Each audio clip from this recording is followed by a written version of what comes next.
Hey everybody, welcome back. Snake Doc here. We're going to do an unboxing. I went to Cabela's yesterday. It's just a couple miles down the road from where I live.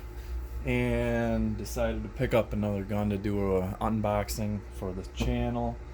And it's one that I've kind of been interested in, and then I was kind of turned off by it. And then I kind of had my interest picked again. And it's one that I haven't owned before, so I figured instead of keep buying guns that I've already owned, let's try something new. And maybe you can tell just by the case, it's kind of giving you a hint right here and right here what's inside. We know that's a Beretta logo. So let's get this tape.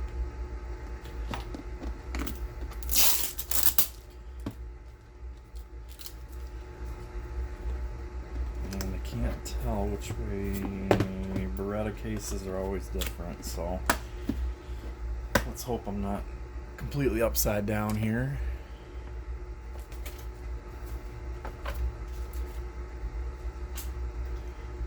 And here we can see we have an APX Centurion.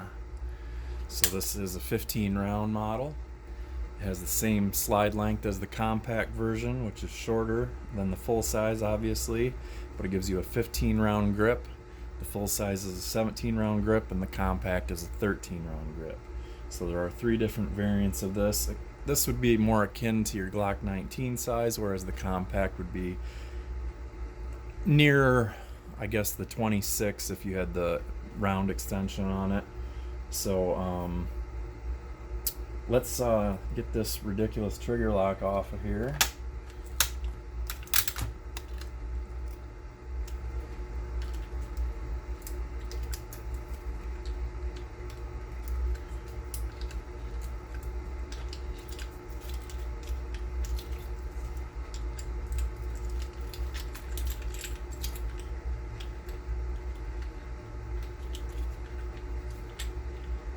Jeez. I should have opened this up and done this before. My goodness. There we go. So let's get rid of that mess. And let's see what comes in the box. So we have a Beretta labeled lock. We have a second mag. And we can see that this has the catch is on the front of the mag because the mag release is reversible for right to left hand. We have a generic mag loader with a Beretta logo on both sides of it, and some extra back straps. This is the large, which will give you an additional bit of material on the grip tang, and then this is the small, which is very thin and narrow on the sides, and there is a slight palm swell on this large one. So let's put those down. Obviously the medium is going to come installed, and let's see, we have a chamber brush. It's really flat right here, got mashed. Nylon with aluminum wire.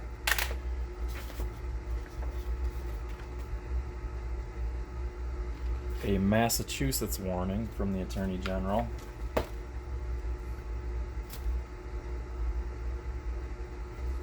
Register your Beretta product and get 3 years owner's warranty. And then look at this gigantic manual. That is unbelievable.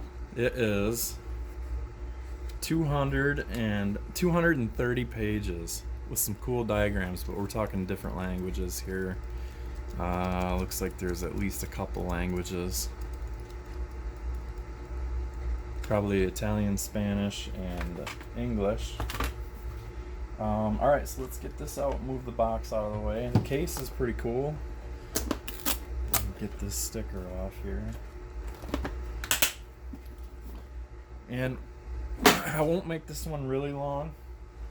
I just want to cover a couple basics, and then I brought the Walther Creed down here. We're going to compare that, but We can see with the recent price drops on these, $329 for these, so that is a smoking bargain. And then tax, it was $350 out the door. So very, very oily. You can see there's a lot of packing grease and stuff. Let's see if this is made in, yep, this is made in Italy. So this is not a Beretta USA gun, which is good in my opinion. The US factories had some issues, and luckily my 92X is okay. We got serial number on this side, 9mm. For those of you that aren't aware, this is a chassis gun that was for the MHS trials. And so what that is, we'll do a takedown quick on it here. That lever is really stiff. Oh my God. Can't even budge that lever. Maybe I have to pull the trigger first? That doesn't make sense. Wow. And really slippery because of that oil. Oh my God.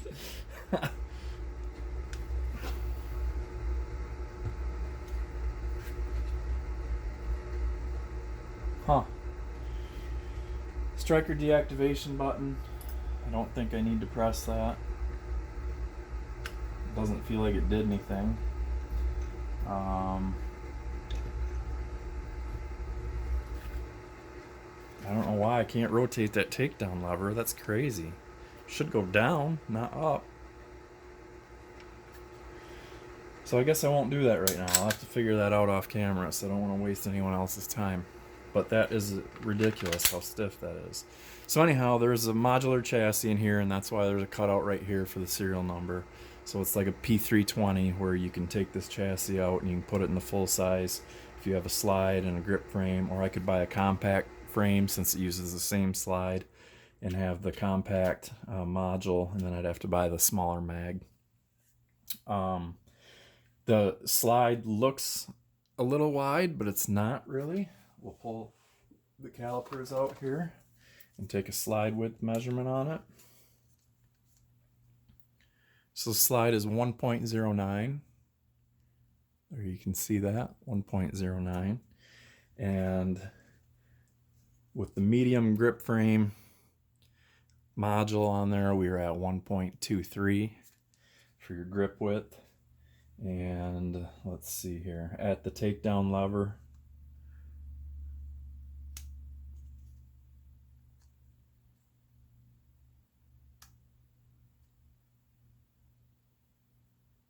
around 1.3.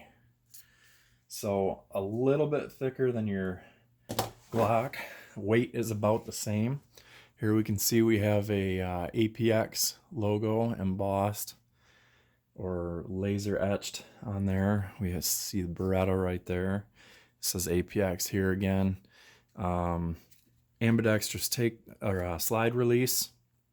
Takedown lever is one side. For some reason we can't figure out why mine is not working. 3-dot sights. Front dot is larger than the rear dots. I'll probably be blacking out the rear dots and doing orange paint in the front. Has a really nice trigger shape to it. So it's it starts flat almost.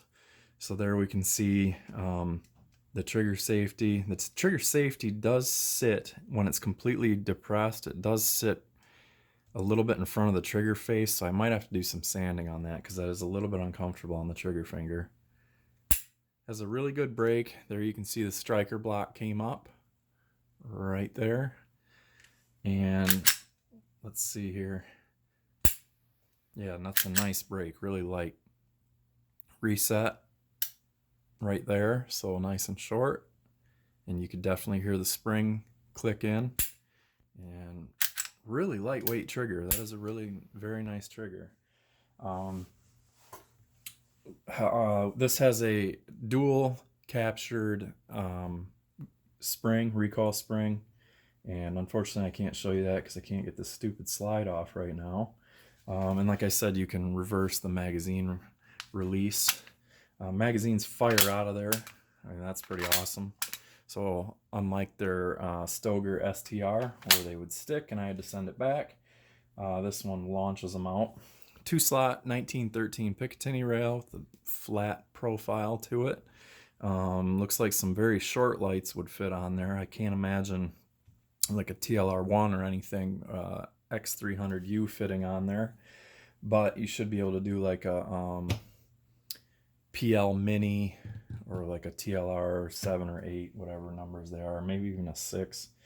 And then let's do a weight, and then we'll compare it here to the Creed, and I'll wrap up and keep this one short, and I'll do a more in-depth one later. So I have it on ounces. You can see that here. We know it's unloaded with the magazine in it. Just shy of 27 ounces, so 26.98. Here's the Creed. Creed is unloaded, and it does have a magazine in it. 26.84, so they're basically the same weight. Size comparison here.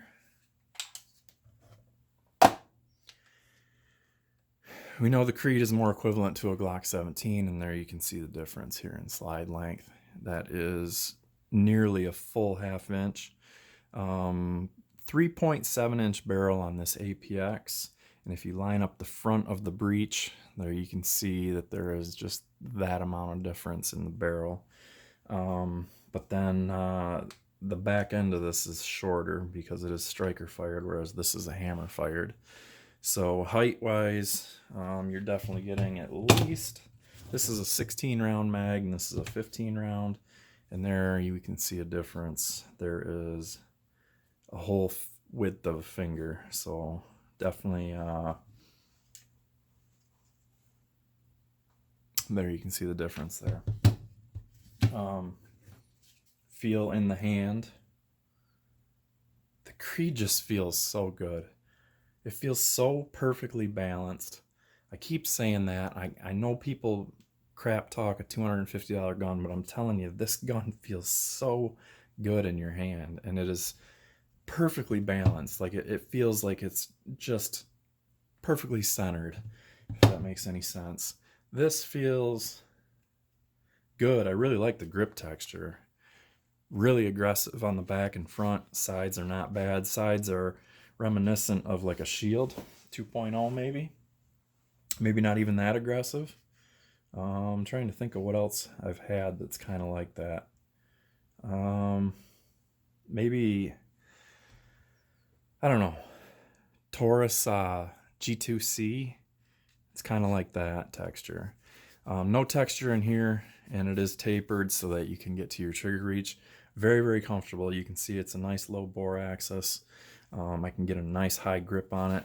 And this undercut right here is more so than a Glock, so you're getting more slide behind your thumb joint. This really feels good in the hand. I have larger hands, and I'm getting a full 3-finger grip, but my pinky is on the front of that magazine. So let's see if I was gonna do didn't interfere with ejection of the magazine, but I definitely need that to have a comfortable grip. So the sides of the mag are flared. So if you had a malfunction where you had to tear your mag out of there, you would be able to get a grip on that right there, which is much better than the first Gen 5 Glocks that came out with the half moon cutout right there. That was really irritating on a small size Glock frame like the 19, where my hand is feeling that and my pinky falls into that, and it's like pinch point and all kinds of issues with it. Steel sights, drift adjustable. And we have a nice fat trigger guard. I know this will work in my 5.78 GLS standard holster. Let's see, what else can we compare here? Trigger feel on the Creed. It is a hammer fired gun, but it's pre-cocked, so you can stage it and then pull. Brake is super light when you compare it to this. This, you can stage it, and then there's a little bit of mess right there. You can kind of see my finger moving on that, and you can watch the striker block. And then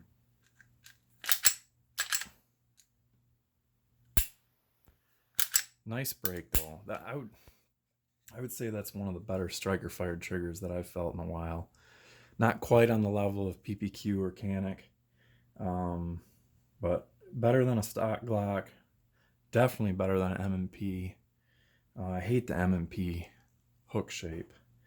We know that. All right, so I think I'm just going to wrap up right here for this one. I'm going to do a more in-depth one when I can get that slide off. And then I'll bring some holsters out and hopefully get some shooting footage in there too. So thank you guys for watching, and always shoot safe.